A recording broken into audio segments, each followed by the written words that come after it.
Alright, today we're going to be looking at Pour Homme Lion by Lalique. If you're thinking of buying this fragrance or any others over at fragrance.com, use the discount code linked in the description below to get 30% off your entire purchase. I've only ever tried one other fragrance from Lalique, the very popular Encre Noir Sport. I was very disappointed by that one, especially after hearing all the raves from the fragrance community. To me, it had a weird bug spray scent to it, but hey, not everything you try is going to work for you, so I just shrugged it off and went back to my life.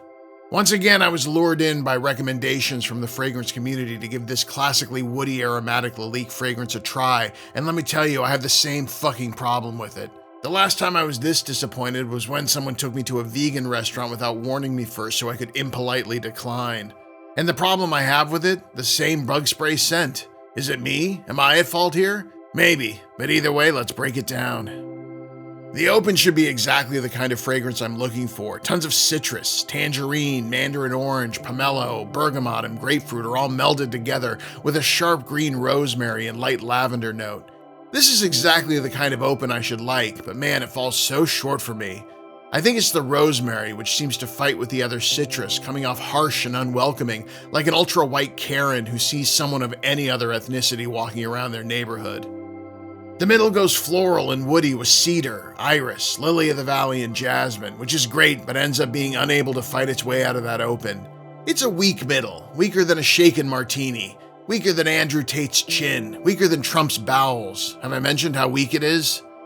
The base wraps things up with a whimper instead of a bang. It's a muddled mess of vanilla, patchouli, amber, oakmoss, and sandalwood that feels like too many ideas being thrown together with the hope that one or two of them will amount to something. In the end, the base comes off like the French in World War II. They were there, but were they? Presentation is actually pretty nice. The bottle has a unique shape and the engraved lion is straight up gorgeous. The atomizer's good. Nothing amazing, but it gets the job done. Longevity is actually pretty good for a fresher fragrance. I got a respectable 6 to 7 hours on my skin with good projection for the first hour. If I had enjoyed wearing this one, I would have been pleased.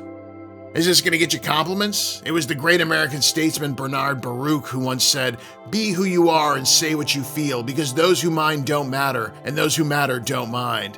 I'm not even going to bother interpreting that one for you. I know you'll understand. Final thoughts? Look, maybe this line isn't for me. I'm not saying you shouldn't try it, but maybe test it first before jumping in with both feet. If you end up liking it, then mazel tov. It just goes to show you that everybody's nose is different.